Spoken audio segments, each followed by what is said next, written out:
feel threatened, intimidated by it. Actually, there's some robots like this in the US, and the children actually are scared of them, and that's not a good sign. But when we bring this robot to the government, we will show later, it's much easier for them because I think that, well, this looks like a toy, so there may be no harm to the traffic. So why do we choose instant food and grocery delivery? Because when you are hungry, you really need something to deliver to you right now, so you are willing to pay much more.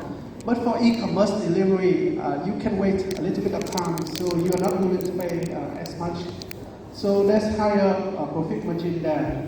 So currently, our cost of delivery is about 80 cents per kilometer, and by 2026, we'll get it down to about 20 cents per kilometer, which is about the same as human delivery cost in Vietnam and Indonesia. So it will be the same price. Robot will have the same price as human delivery. So first we have to raise awareness. So I have to bring the robot into so many exhibitions. The one you see on the left is actually our Prime Minister of Vietnam. So he's our super KOL. And then also the media also helps to talk about us. And using this awareness, we bring it and then we talk to the township developer. So in Vietnam we have huge township. Each of them is about 500 hectares. About 50,000 people living there. And there's another township, smaller, but then there's more people staying there. So basically it's small cities, and they approve because they read on the newspaper about us, they trust us, so they approve so that we can run in their township. And when we really run in the township, there's so many problems surface, so that we can learn about it. For example, the robot is the first time it runs, it saw a lot of chickens on the road because some people release the chickens. The road, they raise the chicken in their, in their backyard. So it's the first time the robot know about it, something like that. So it's a very unique and signature things in Southeast Asia. I don't think they have this problem in the US. And they also have overheat from very hot countries similar to Indonesia. GDS around connectivity issues, wear and tear, and so on. And all of these problems are good because we learn from it. And then we integrate the learning into the next design so that we can make it better. For example, this is our tentative designs for the next one. As you can see, the changes is a little bit higher, so it can travel on difficult terrain. So not only the robot can travel on the road together with other vehicles, it can go on the pavement as well when it's needed to go. And we are developing a new test site just for the robot. It's a huge investment by our shareholder. And the robot can also read the new versions can read the traffic light and also security barrier, because there's a lot of gated compound where there's security barrier, and then the robot can talk to the barrier and waiting for the barrier to open, and then the robot can go in. And this is the new base, the new platform, the hardware platform. Can you show the first video? This one is with the full payload of 30 kg. So you see it can go up the barrier. And then this one. We're using object and parallel obstacle. Also 30 kg payload. This is parallel. These are early latents. So we try drifting. Of course, when we're running in real life, we will not do like this. Okay, we need to be safe. Don't be scared because of that. Okay, back to the slide. And this is the max speed. So the new design can go up to 40-50 km per hour, but we will never get that. We just need to make sure that it can run really fast when it needs to. But the average speed is about 15 km per hour.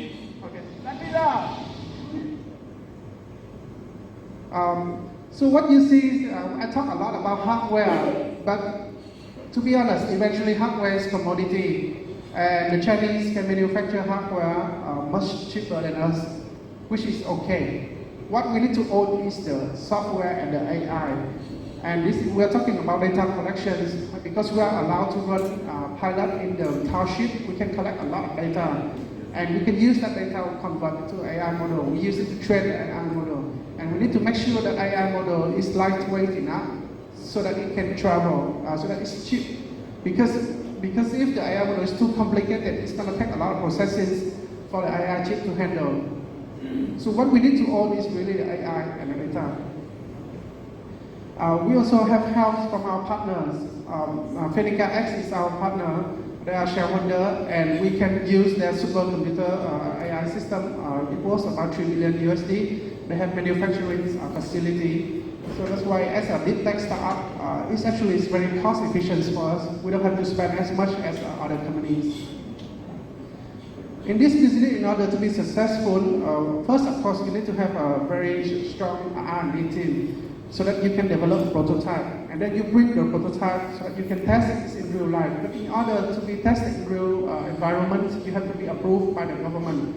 So you have to set a team to talk to them, to explain to them, to convince them to allow you to test. And if they allow you to test, then you can collect more data and you use that data to make the AI model stronger. So for this business, you need to have a strong team in R&D and also a strong team in government affairs.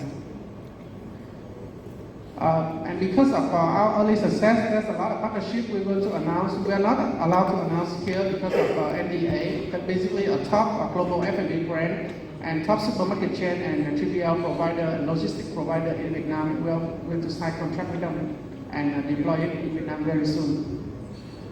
We also talk to the government because we need to explain to them how this works. Otherwise, if they're scared, they will ban us, right? And if this robot is banned, then our business is no more. But luckily, in the new law of transport, they already allow the new type of vehicles for autonomous vehicle to run on the roads. So we talk to the Ministry of Police, we talk to the Ministry of Science and Technology and Transport. And because they never have any framework, any standards for robots, so we have to help them to create it.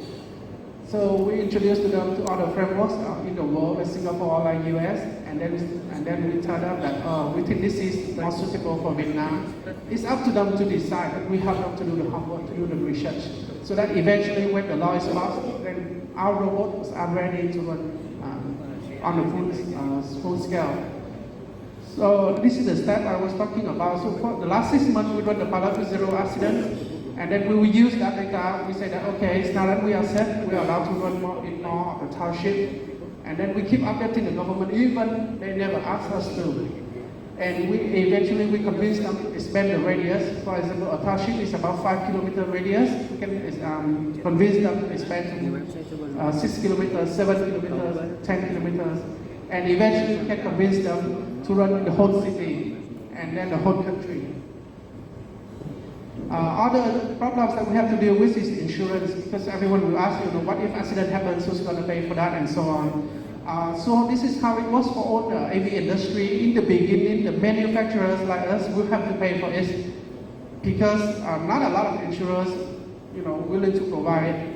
But eventually, when there are more and more robots run on the road, they have enough data, because when accident happens, unlike with the humans, right? With robots, you actually have data, you have log. You know why the accident happened. You know how you can fix that. Luckily, there are some partners in Singapore. They have worked with robots before, and we are implementing a new program with them. They are willing to offer this service. I'm surprised, though, but very happy. Unemployment is another potential issue, because what if these robots are adopted widely? It means that all of the grab bike, project drivers, they will be out of job, and that would cause a social unrest. So we will try to face this head-on. So we agree to set aside at least 10% of our profit before tax to put in the foundations so that we can retrain and reskill those who lost their job due to robot. We can help them to become our technicians, teleoperators, maintenance, and so on, so that they can have a more valuable job and a more sustainable one. So why do we have to do this? I mean, it's very tough, so many steps, and each step also very difficult. So why do we want to do this? Because we think that one day all of our deliveries will be done by robots. And we don't think that future is very far away. So it's a huge market. So imagine all of the orders being done by robots. So the business model is that Grab and Gojek, they take about 25% of the delivery fee. For us, because we become the driver, the robot is the driver, we'll take a 75% fee. So go to and Grab, they are giants today because they take 25% fee. We will take 75% of the fee.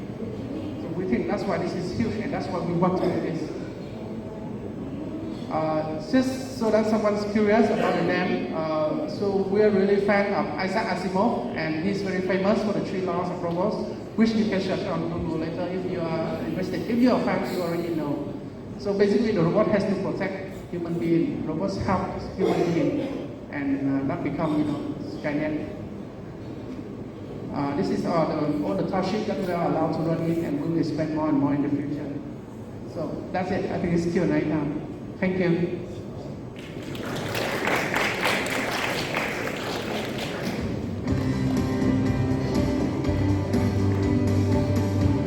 Do you have any questions?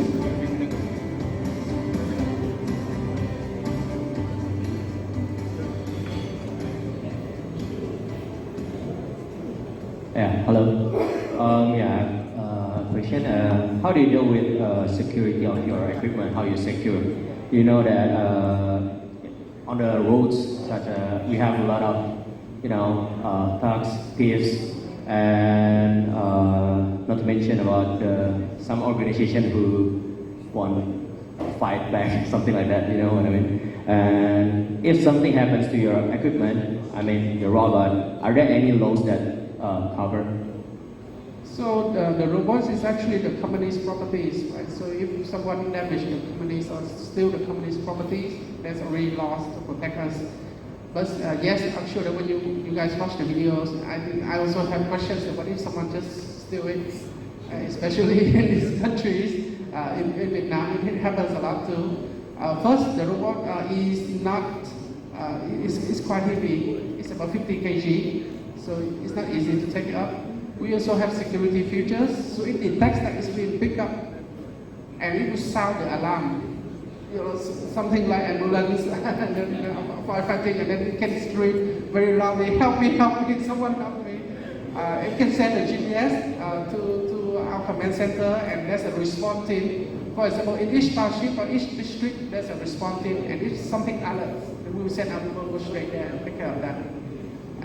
So it's a problem that we have to take care of, but it also happens in the US, and they also have features to deal with that. So yes, it's going to be a problem, but most of the problems have solutions. Yes. Thank you for the question.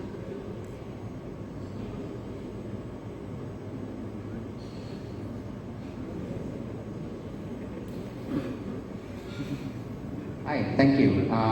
Very exciting technology, right? I have a question. I'm not sure about Vietnam, but in Indonesia, for example, traffic sometimes is not, traffic laws are not obeyed, like cars go against the current and so on and so forth, and people jaywalk, right? How advanced is your LiDAR technology and your algorithm in ensuring that it doesn't hit people or it doesn't go in the road when it's not supposed to?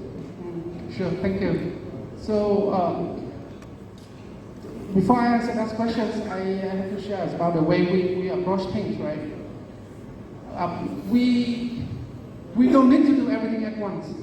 We don't need to deal with the most difficult situation at once. We can gradually progress to where we need to. So at first, for example, you're talking about AI, right? It's a software, so we can do FEV, we can do basic. But then, if we do too advanced, too early, it will cost a lot of resources and kill the company. So we go where we can first, for example, the township, the campus, where it's very easy to do. You can run there. But yes, eventually, it has to be able to be smart enough to run in the city like Jakarta. It's going to be quite unthinkable, but it's not impossible. Because a robot is actually quite obedient. It just keep right or keep left, depends on the country. And if you see the obstacle, you just wait for the obstacle, and then you can go around, and then keep going straight. Yes, sometimes things happen. If people drive too fast and didn't know that there's a robot there. But the problem will be less and less in the future because they are more aware of the robot. Currently, we are deploying it in the township, so we have to put the signs everywhere. Hey, beware, there's a robot. They were like, okay, what's going on? And they look at it, okay, oh, okay. So the next time they come back, I know that there's something like that traveling on the road. So yet AI has to become so smart that it has to drive like human being. But we don't need to get there today. But we can still generate revenue today. Because as a consumer, you don't care how someone or something ship your food as long as it can arrive safely for you. Thank you. Yes, please. Hi there. Given that in Southeast Asia, most of the building structures, I guess the population density is quite dense, yeah? And we're used to getting deliveries to the door. How do you see that? Would that be a barrier to your business model? Because, you know, as a customer, I would like to receive it at my door. I don't want to go downstairs, down to the lobby, to go outside and to pick up the item. So do you see that could be a quite big barrier to your delivery process? I agree. So first, high density is really good because high density is where a food delivery model can work. A lot of people order it. So you're talking about actually hardware and a little bit of software problems where the robot can go in the lobby, go in the lift, go straight to your door. It can be done, and we think that by the end of next year we can do that. But for now, even with the current version, there's still a lot of demand already because a lot of high-rise buildings in Vietnam, they do not allow the delivery guys to go upstairs. But I know that UAE and in some of the area, yeah, I mean, for me too. I mean, I asked the delivery guy to go straight to my door because I don't want to go down. I mean, my camera, I'm too lazy to do that. So yes, we will get there. But like I say, the software, the hardware, we grow when we need to. Tapi yang We korban try not itu to go too fast or too slow. korban kasih plastik itu. Because if we try to jam a lot of technology into the robot now, it's actually very expensive for the staff and for the hardware. But yes, we will do that. It's not hard, by the way, because if we can travel all together with other cars and motorbikes, we can go indoor easily. We need to integrate with a smart lift so that we can control the lift, but that's it. Thank you. Continuing on this question, right? Southeast Asia, high density city, and also there are a lot of players already in, for example, delivery, right? And there's also an expectation of a low delivery fee, to the point that a lot of these startups, I was in one actually in a Southeast Asia ride-hailing and delivery startup. They have to resort to batching, right? Batching multiple orders to make sure that your unit economics make sense. How do you do this in a way that it's effective in that you're batching in the right way, like you're delivering the right good to the right person, and to make sure that the person picking up is not taking someone else's things? Is there like a different locker system or something like that? Yeah. It's gonna have to be multiple lockers. So you're right. Batching is the key to lower the cost even further. But the whole reason why we do this is because we want to lower the last mile delivery cost. And we think that as we scale, right, like 5,000 robots, 10,000 robots, the cost definitely cheaper than human. Then we do batching. The technology is not that hard. It's just that the first two versions we don't want to do that yet. We want to prove that the robot can go from A to B. Yeah. So it's going to have to be multiple lockers, and you can only unlock your lockers and take your own food. Thank you. Thanks. Any other questions? All right, thank you guys. Thank you. Thank you.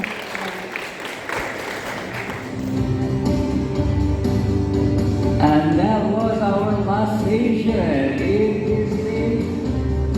Thank you very much to Guyan An and co-founder and CEO of Alpha Asima Rocket for the insightful session. And ladies and gentlemen, I would like to inform you, for those who have Pro Pass holder, you may attend and you can join Antler Demo Day and Networking Night located at Bless House age to lower. Once again, if you are a Pro Pass holder, you can join the Antler Demo Day and Networking Night located at Glasgow. Is to try to figure out, height. How much of it is believable based on, actual real developments, and how much is just smoke and mirrors? All right, so to help us with this mission, we have two speakers here with us, two VC partners. There was a slight mistake in the introduction for the first one, but we have Albo from Antler and Joyce from Micro Partners to help us with this. Between the two of them, many years of experience in the tech scene, investing in and just being in the regional tech scene. Of course, also seeing their fair share of hype cycles come and go. So to begin with, thank you so much to two of you for being on this stage with me, with us here at Tech Conference. I guess would like to ask you guys to introduce yourselves first in a fuller manner than I am capable of. Albo, can we start with you, please? Yes. Oh, okay. Thank you again. Thank you, Tech Asia. Thank you for having us. So, Agung here. I'm a partner in Antler Indonesia. So, Antler itself, we are an early stage, or what we call day zero investors.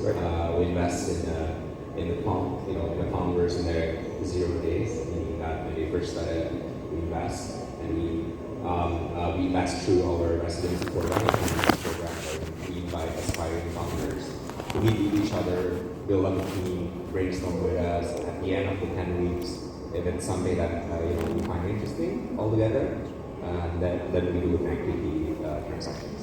And then support them all the way from seed, pre-Series A, Series A, to our funds, and to our system funds as well. So we're really excited. We are innovative Asian town across the world. Jakarta is one of them. We just started in Jakarta about last year, and we already invested in about 12 companies so far. Joyce. Hi, hello everyone. I'm Joyce, partner at Agro Partners. Agro is actually a cross-border deep tech global VC fund investing in the United States as well as Southeast Asia. We pride ourselves as the go-to Asia partner, especially for our US companies, helping them to establish footprint in Asia, and of course using Singapore as a gateway. And to all the Southeast Asian startups, we help them to expand themselves beyond the national boundaries.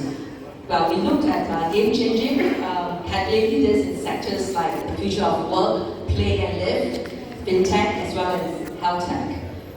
For some of you who plays games, our claim of fame is this company called Unity Software, which is a 3D and real-time game engine company. We have another company in the US called Metaport, basically creating or recreating digital twins of the built tool in the US, both listed in NASDAQ. Over to Southeast Asia, we invested in a company called Hula, a buy now pay later, which has been acquired by Shopback. And our up-and-coming promising Southeast Asia companies includes Tony, a digital bank in the Philippines, Verify, which is an end-to-end blockchain technology for verifiable certificates, Party Post, which is a social marketing influencer platform, and one Indonesian company called Bina, which is an online upscaling, as well as also job placement platform in Indonesia.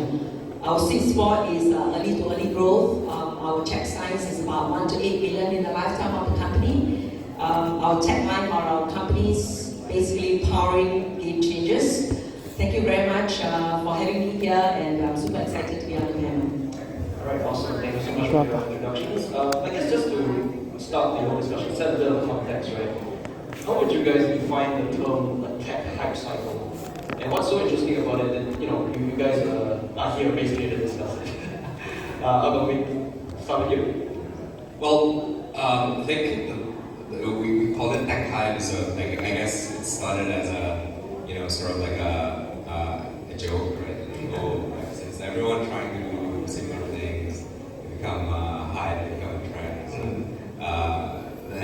then also media talk about it, and it becomes a thing, fiction, right? But also, like if you look at it from the other perspective, maybe it's because some enabling new technology, or is there an enabling new market changes, or time for certain trends, I would say.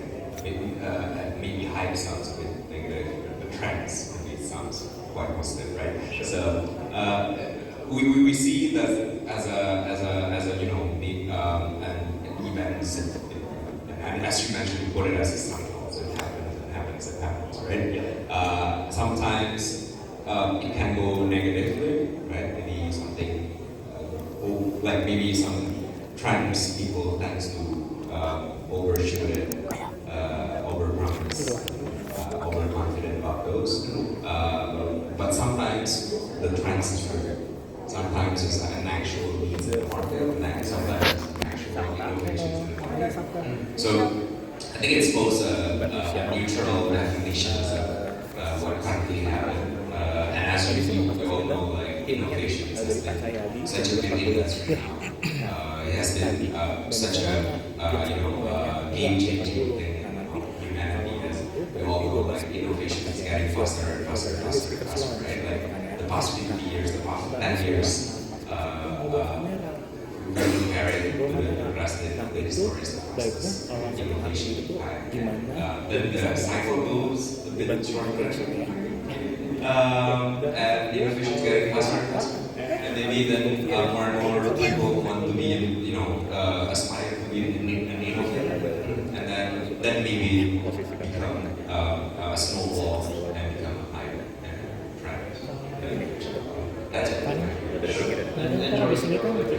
I think, what I want to say, right, I think hype is a little bit of a bad connotation when we are handled. As a venture capitalist, I think I do a lot of hype, but there are still some fundamental, kind of criteria that we need to look out for before we invest. Without a hype, maybe our job will be gone.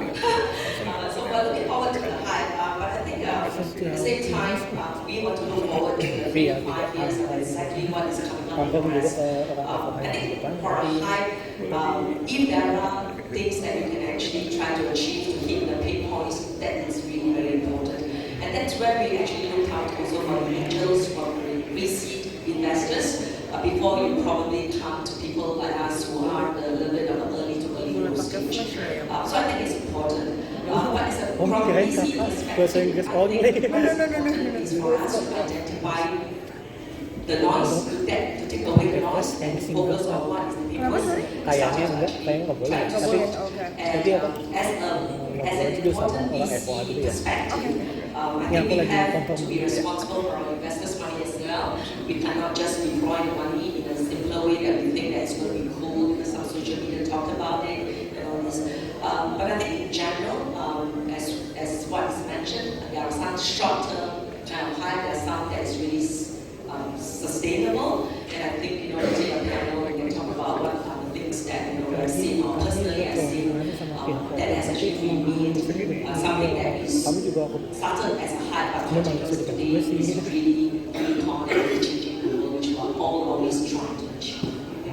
So that's a good segue actually into the next question, which is I would like to know, like, when there's a lot of hype, when there's a lot of people talking about specific type of technology, does that change how founders start to pitch to you guys, or how founders start to develop their own businesses? Or even on the other side of the coin, how VCs think about pitches that they receive?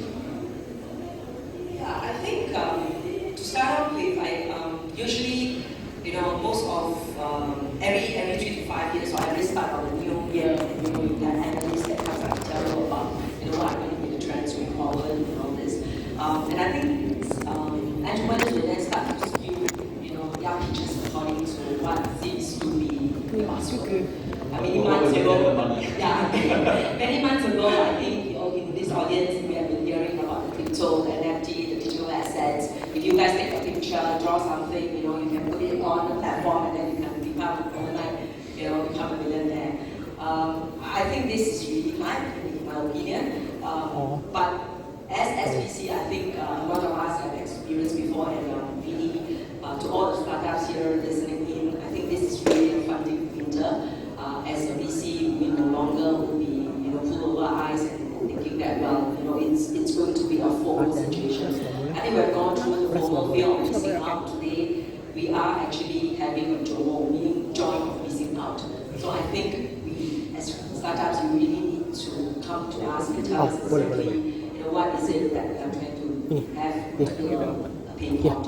And I don't think your projections of starting with 1 million and then following years will be 5 million, 10 million, will go for us. We're going to spend more time doing more due diligence, and especially in these early stage companies, and I'm sure Abong can give her perspective, is that we'll start not to just look at the business plan itself. I think we will go and look at the due diligence of the entrepreneurs, whether you guys have done it before, what are the track record, doing a little bit of due diligence on the background. Yeah, I like that. I think we all agree that this is everyone pulling punches, which is, I think, in a lot of ways, maybe is also very good for early stage investors like us, because we have less pressure from the bigger investors to build up valuations and all this stuff. But also for a lot of founders, because my background is founders, a lot of Antler in general is consistent with a lot of our partners that consist from founders background as well. And we always see this as it's a great time to find great founders, right? So we see this is maybe where we can break the hype of of the founders that just want to get a quick buck and just follow the trends and see, let me give you a very personal example. I built a web company, which became a hype. I was the first one who built it. Nobody, believed me in my first year. And then our third year, suddenly I'm going to build it. It becomes a hype. So that kind of thing we can find because we will not see founders that is opportunistic, just to get a kind of quick trend, which should enable the real founders who are really passionate about the problem, want to build something, want to solve the problem with their product, to actually have time to not think about crazy competition. Their competitors poaching their team, or like their competitors is flooding the market with discounts and all stuff. To focus on building the good product, the right product, the solutions, building a relationship with their customers, and eventually build a game-changing solutions, right? So that's actually what I see. There's a huge correlation between hype and also fundamental, which I think very interestingly we see nowadays, especially in our Antler program, we see more and more founders that is passionate, personally passionate towards one practical or solving a specific solutions instead of I'm just following what is nice these days. When the money is harder to get, people are more serious, basically about their business. They come to you. Hopefully, yeah. I think sometimes, just to add on, is that maybe we have to be blamed as well as VC. Is once you start to think that it is very interesting, it's we start to throw valuations that you guys cannot cannot reject. All in all, I think most of us as VCs, we would really think about what is ultimately the exit to be, right? Whether the market is going to pay for it, we can pay for it. Talking about acquiring another company, M&A and IPO, that is really depending on the market as well. It's really to take more from us. Yeah. Right? So all of us, I think, plays a very important role, to make sure that the hype doesn't come and go, and along the way and along the value chain, someone will definitely use something. One of the sessions I attended yesterday, the main stage, you mentioned about how VCs now, previously maybe they don't look so much into the operational side of things, like they don't look at the ideal business plan and stuff. But now because of money is tighter, right? They are more stringent, prudent with their investments. They start looking into those items as well. You mentioned before about cutting through the noise as a VC, figuring out what's real and what's not, what's worth investing in. Is that part of the process, or could you talk us through how I does it? I think that has always been our process, right? And I would like to really share about this experience in our firm is really crypto, blockchain technology and all this, which is about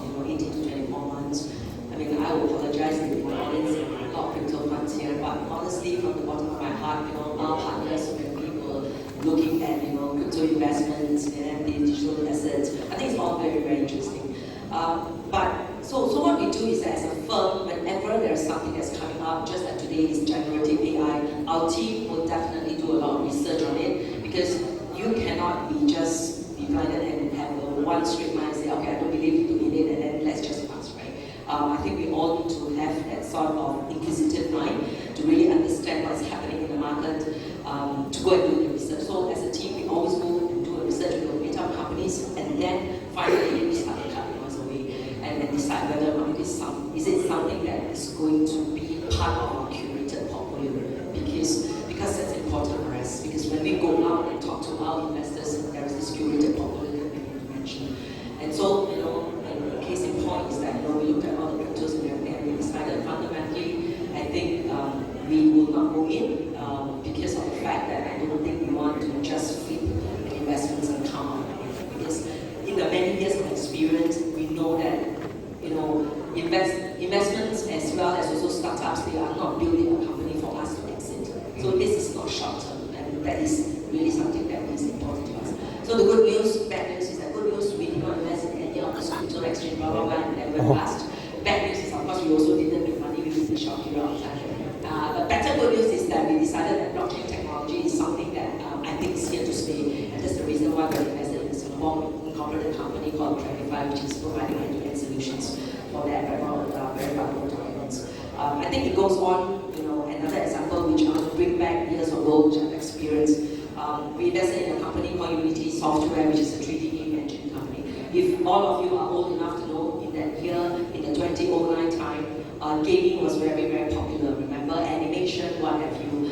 And again, we knew that that's not a hype, because at the end of the day, besides just working, you want to play. And there is also a very, very growing population of young people who loves to play games. And again, we went in and said, okay, gaming, what do we do? Do we want to do a platform, or do we want to support Angry Birds or a Candy Crush and whatnot, right? So as a team, we do a lot of research, and finally we decided that we're not going to do games, because I don't know whether Angry Birds is going to be good or Candy Crush or whatever, right?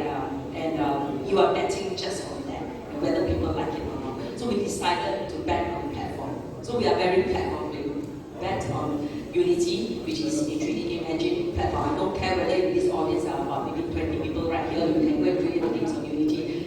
Whether it's successful or not, it does not affect Unity per se, actually, because of the platform that they're using. So that's why we decided, we will do that, and we invested. And I must say, besides just analyzing and giving a judgment on it, of course, with some luck, it became a very, very successful investment for us. From a very small firm like us who is based in Singapore. So I think each one of us would have to go through that sort of due diligence. You must have a very robust due diligence checklist. I think at the end of the day, of course, it's not just about the trend and then it's going to be successful or not. It has got to be your technology, your talents, your team, and everything. But of course, having said that, the team is very good, but if you're in the wrong technology or in the wrong trends, then it's also come back to square one and also will be a successful investment. Okay, so on that note on talent, right? Also going back to the point of cutting through the noise. Antler works with founders prior to investing in them, right? So I'm sure that helps in the identifying what's the noise and what's not noise. Yeah, so I think that's the process, right? Because we invest mainly because of the founders, because we all know that most of the successful companies doesn't start as what they started, right? So we always do 10 weeks in due diligence for the founders. We get to know them. We put a lot of pressure. We do a lot of brainstorming. For example, one of our biggest portfolios, they when they first started coming to our programs, they think about doing wellness, and we do brainstorming session with them, and then they realize, we don't have a founder fit for this, and this might not be an interesting market after all. Then they did what they did. Eventually pivot and become the big company that they are today. So I think working with founders and our ability to give, because most of the VCs, they're also having a tough time giving feedbacks to the founders as well when they have invest, right? Because our program is there's no company giving feedbacks means giving like personal feedback. So it becomes much easier for us to show them the data, because Antler is on 28 different locations. We have a lot of data set. So we started building. So out of this thinking process, we started building a platform where we can share the thinking process. For example, if I'm thinking, oh yeah, there's a founder that is interested to do a dairy farming IoT productivity organizations.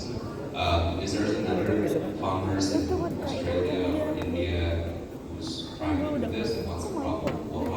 What happened during their foundation process? Or things like that? Is it something viable or not? Then work with the founders whether this is a good idea or not. Not then maybe we go with another round or something else, right? But what essentially we can find there is that we can find whether this is the person that we want to work with or not. Because when we say we want to invest in the best founders, something that we don't realize is that the best founders are always the smartest, is not always the big catch and everything. Also someone who want to work, to be honest, right? And you don't want to invest in a company that stab you in the back, right? So and also the other side as well. You want to bring predatory VCs capital as well. So this due diligence in our case, there's not so much things that we can study. We study the founders. We gather as much data as possible. I think one of the partners actually counted that we spend at least like 40 hours per week with founders during our program. So we gather enough data points. We also have like our coaching summaries and every day we also try to understand interactions between other founders during the pitches, during do they come late, do they come early, do they work late. Those are the small things, small behaviors that we try to understand and then try to put it together into big pictures, and we then see whether this is a characteristics of the founders that can build something great or not. And most importantly, this is the founders that we want to work with. So you get to understand them, and that cuts through whatever trend, up, down, whatever. It doesn't really matter in that sense, because there's the quality of character of the founder that serves as the foundation. I think I just wanted to add on is that as founders, my firm always tells, we coin a word which is actually this word called coachable. And again, it's subjective whether you're coachable. When you guys bring the business plan to us, everything we say seems to be yes, it's coachable. But after when we do the check, it's something else. I think what is more important, in my opinion, in the mind of the entrepreneur is that always treat your investors as your friends. They are just an investor because we give you the money. But at the end of the day, if only the startups become successful, then we will become successful. We will take the money. So I think they have trust in us as investors, come to us, and then we were able to stomach bad news. We're always very scared that you keep telling us the good news, and then one day actually the bad news will blow up your face. We rather hear the bad news, and then slowly the good news will come along the way. So I think it's about relationship with the investors, and I think as a firm we also like to have a journey with our entrepreneurs, because entrepreneurship can be really very, very good. And at the end of the day, as CEO of the startup, what's important is also to be able to put in a team of people that bring on each other's strengths to be successful, and that will go very, very long. So on that note of giving advice, what would be your advice to founders or even other investors when they are facing this? When there's a huge new hot trending tech in town and everyone's talking about it, how should they approach your work? I think it's a very simple way of You go to the market and you try to see whether it's really usable and bring value, right? Because by the end of the day, what is technology? Right? So it has to be usable. And we all see, I'm coming from a tech background. So, like, we all know that majority of the things that we build in the lab Apa aja vlog sih intinya. Untuk saat ini masih vlog. is just tools that sometimes there's Vlog. no real use. Untuk saat ini masih vlog. If you're a founder and Oh, oke, tahun depan apa? Enggak lah, konsisten kok. Agriculture, spatial machines. But you should validate and try to go to the market and see what the solutions are. Because there's a lot of factors that you can find there. One is whether the solution is 4 menit lagi lah. really solve the problem. Two, whether the Ini solution ada Q&A enggak ya? Kalau nggak salah gitu. Enggak. Three, whether Ada deh. it's Enggak scalable deh. or not. It's something Ini nggak di Q&A aja. Enggak ada. Nggak di Q&A. Nggak ada. Kok nggak ada berarti udah. Biasanya ada. Salah. Lihat nanti aja kondisi nggak. Kalau lagi random sih nggak ada. Mama Jaka. Jangan dong. Right? You want to build something, you want to build unity that is being used again for decades, right? So I always say that to founders that go to the market and so many things they can find and so many data set, bring it to the office, think about it, and break the hype, whether it's true or not. We'll find it in the market. And there's so many ways to learn really fast these days. And that's basically, I think, what we all as a founder, and also investors should do these things. So about fundamentals, yeah. Okay. We have about 7 minutes for questions. Okay, we have several.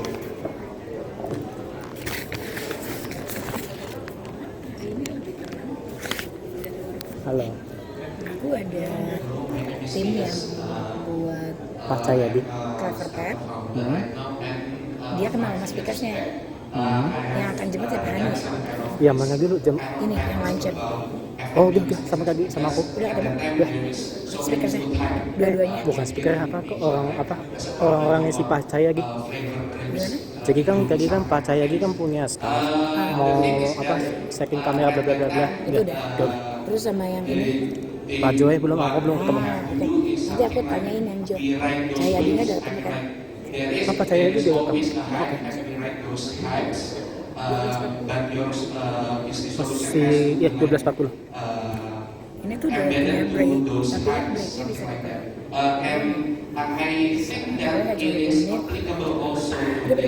Belum. Aman kok, aman.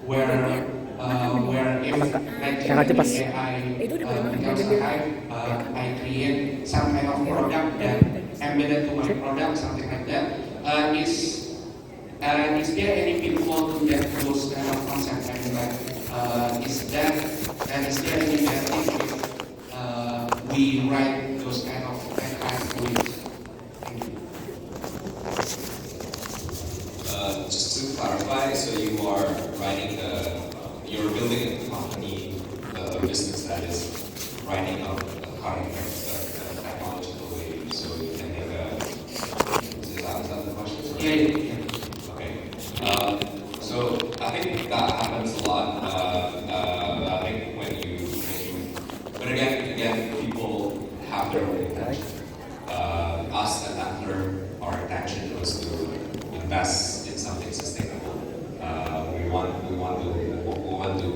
We want to work with the founders that is really making a dent in this world, right?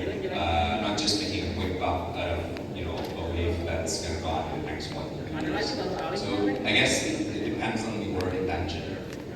Whether your intentions was like trying to bet on the trends. I do know a lot of people make a lot of money out of the crypto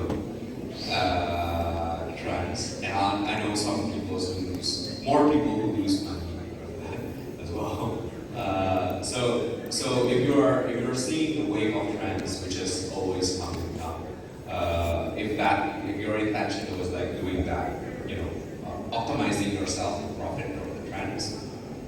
then you see the pro and cons. The pro is like, okay, you can make a quick buck. The cons is you can also fall into a huge loss. But then the question would be, if it's something that Appler or maybe a couple of other VCs that I know or founders that work with us want to do, the answer is no. The answer that we want, because we want to build something that really there, as I mentioned in my previous points, that we don't want to build something that is gone in the next 5 years. We want to build something that lasts and able to evolve. Yeah, maybe for me, just to add on is that I guess today with even generative AI, and back then when you have fintech and all this, right? I've actually seen companies that say, for example, I've got a company that does B2B procurement, right? So it's really building a platform where you have all the vendors and all the suppliers and buyers on the platform.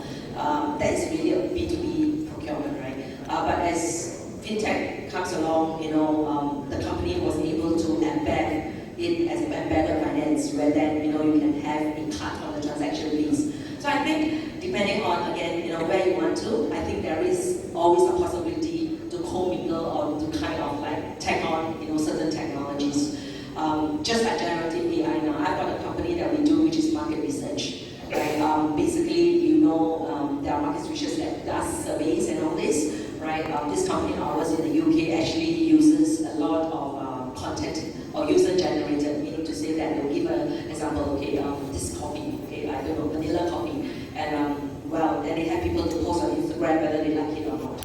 And today, with generative AI, they actually pace and pivot a little bit. I'm not so much of a really pivoting from market research for brands that want to launch new products. Basically, uses generative AI to able to generate all the data that they have already collected over the last many years to even give a better overview and a helicopter kind of to the brands to say that, well, I think I'm going to be able to predict this because generative AI is about predicting whether this particular product is going to actually sell or really launch it. So I think you can actually use technology along the way to actually embed it, and see how it actually progress. So I think what's more important, in my opinion, as a founder, is that you set up to do something to do it. As what I want to say that ultimately we want you to arrive at the place that we set up. But along the way, if you see the need to add on things to pace and pivot a little bit, the more you are flexible about it, and then with the right set of things that you think is correct, and I think you will tend to be more successful. Then the rest will just go in one direction. So I think that's important. So brainstorming, as what I said, is an important so-called session that among the founders should have. Thank you for your question. Are there any more? We have time for one.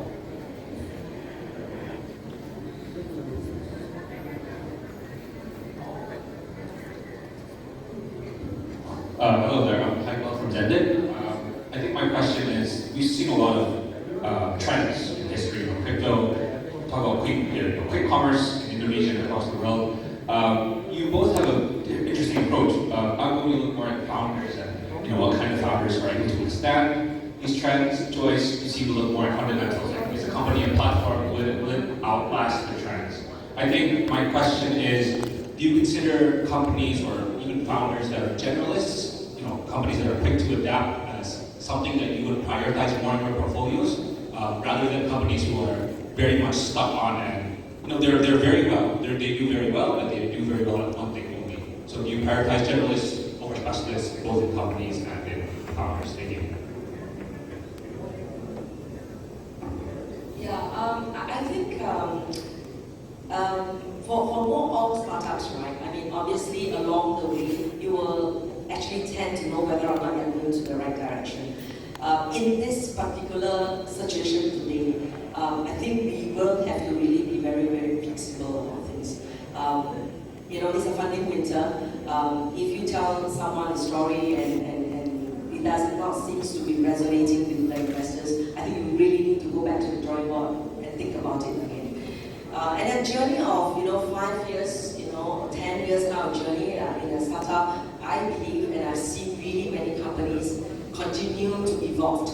I think what is important is, you know, when you start something and launch something, think of the rest of the playbook that you can actually grow, right? So say for example, you know, like Unity started as a 3D game engine company, which is in gaming, and then we moved on to architecture, we moved on to property. We have another company which is Metropolitan 3, and we started with residential, so-called sector, and then we moved on to commercial, we move on to insurance and all this. So I think that's why, you know, a lot of people always say that there is this playbook. You must be able to repeat in any other kind of verticals that you think of growing the company as a whole, right? As, like right, we started as a mobility. Today we have other things that is embedded within the company, and then I think that is very, very crucial.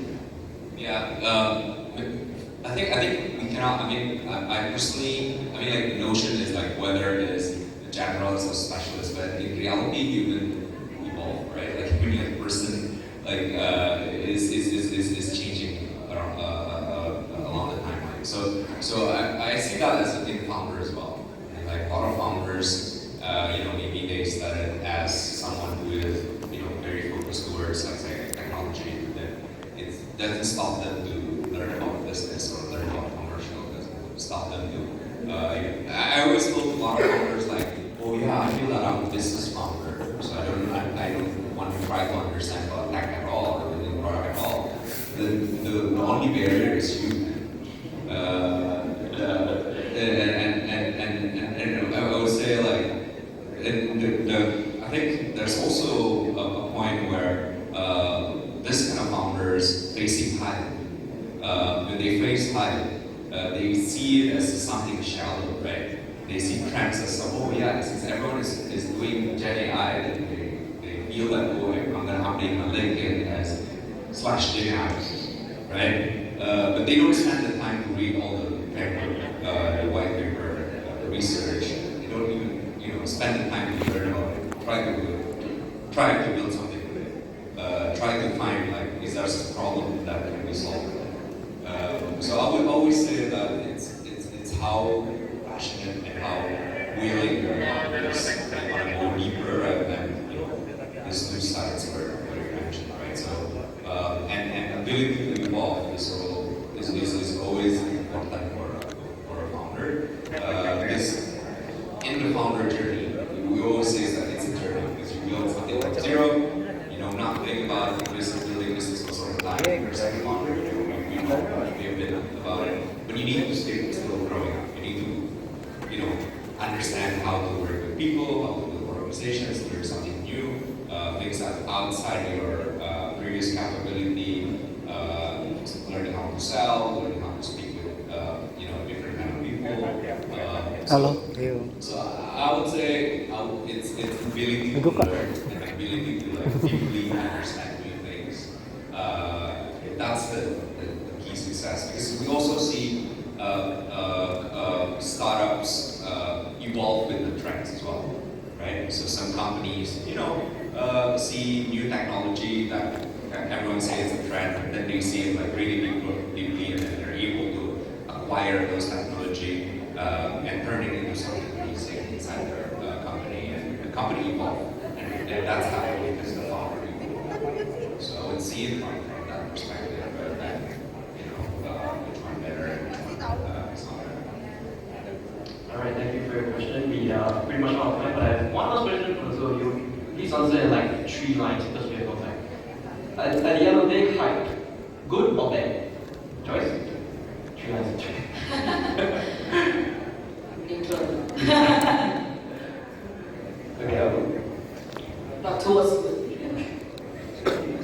Hype is negative, trend is positive. Okay. Very good. Okay, thank you so much again, Joyce, and everyone for joining us today. Hope you guys learned something and have a fantastic rest of the conference.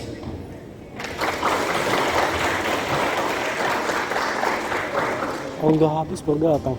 Alright, that was our Hah? Lah jemput mereka nih yang panggil.